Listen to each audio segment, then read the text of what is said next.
A word first on WIDER. About 20 years ago, I was graduating from my doctoral studies as a mature student, and I happened to stumble on a talk at Oxford involving only about 4 listeners.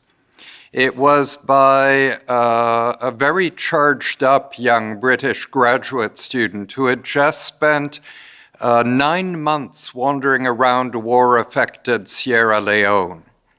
And he was very observant and also very angry about what he had seen there.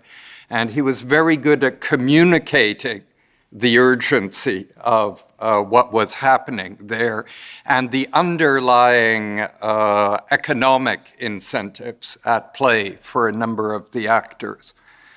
I didn't really know what to do with any of this other than be interested, but Tony Addison offered me a path forward not long thereafter because he invited me to come to one of these conferences.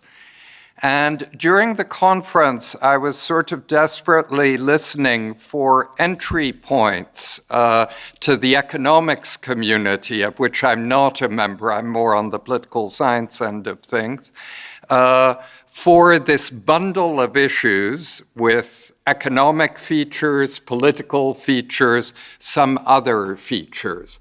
And the conference was hugely useful to me. I went back, I was in the Canadian Foreign Ministry at the time, reported to my foreign minister that there was an opportunity to do something. He was an activist, and he had an activist British counterpart, Robin Cook, who many of you will remember. And they together decided to sponsor quite a bit of academic work in this field, involving economists and political scientists. So that was one of the many strands woven from these wider encounters over the years. It was important in my life. It was the beginning of my life as a researcher, really, and extremely helpful to me. One of the institutional strands that was quite interesting arising from all of this is that not long thereafter, Paul Collier left Oxford for a while to go to the World Bank and head up a research group there. And for the first and only time in history, the Security Council became extremely interested in the World Bank's views on this set of issues and invited Paul to brief them and educate them on this set of issues, which he did. The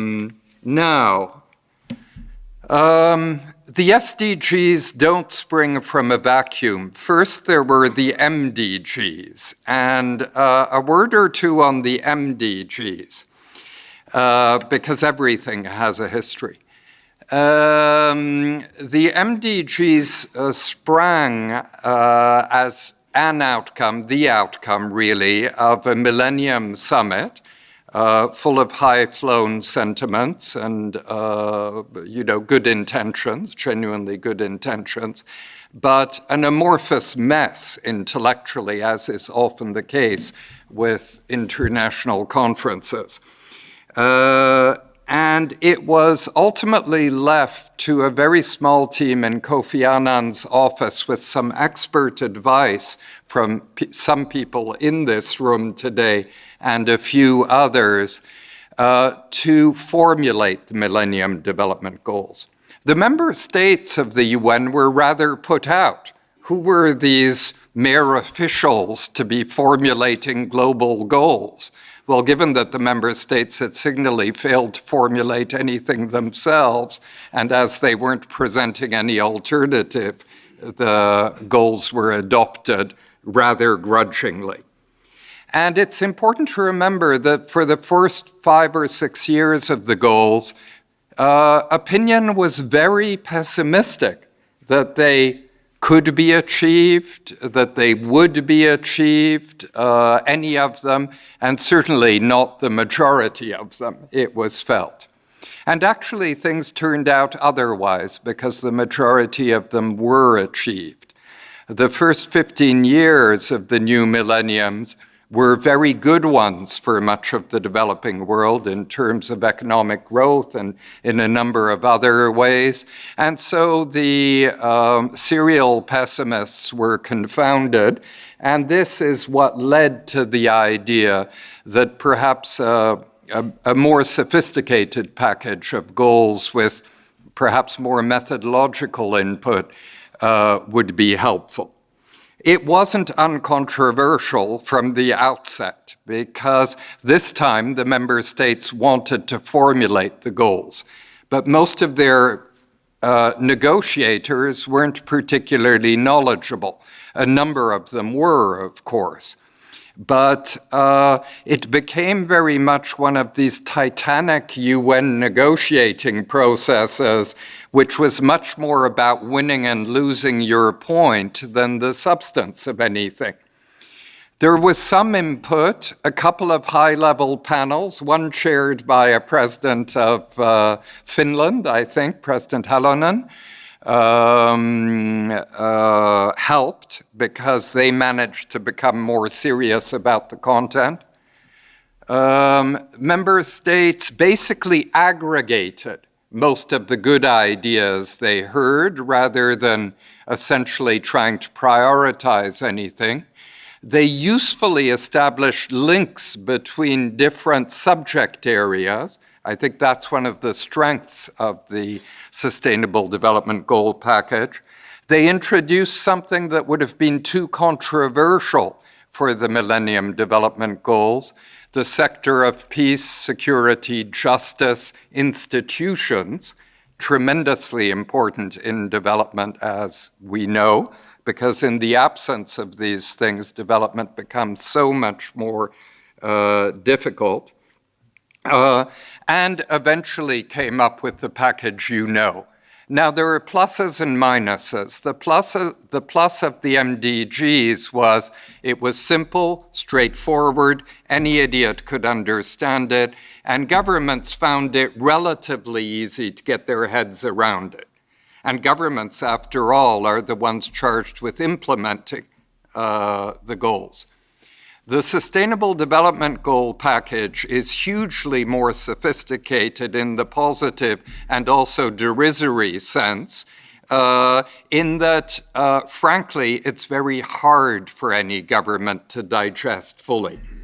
Politicians want you to come at them, if you're an advisor, with an easily achievable program of action where they can see the end of the tunnel.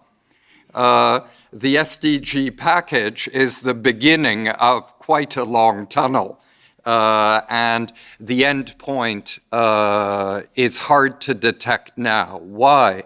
Because change is accelerating. We should be optimistic because the pessimists were wrong about the Millennium Development Goals. But with accelerating change, it may well be that those changes favor achievement of the goals overall. It may be otherwise. We don't know at the moment. An exciting project for the UN, and by the way, a side benefit for those who are interested in institutions, is that for the first time, really, the Bank and the Fund fully came on board a UN project. And that made the UN feel a lot more positive about the Bank and Fund than they had for a very long time. And the relationship is now much better, partly because of the leadership of the three institutions, and partly because they didn't gain a great deal out of their competition.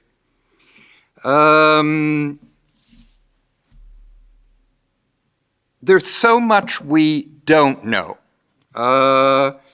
about the changing world economy. This is like Anne. I was very excited by what I heard at the conference. I was above all listening and trying to learn. And it seems to me that WIDER is tremendously well placed to help not so much guide us through, but enable us to learn from each other over the 15-year span of the Sustainable Development Goals, what we're missing, what's new, where we're failing, where failure was perhaps impossible. We can't let failure paralyze us. We need to move on when we fail. Thanks so much, Christina.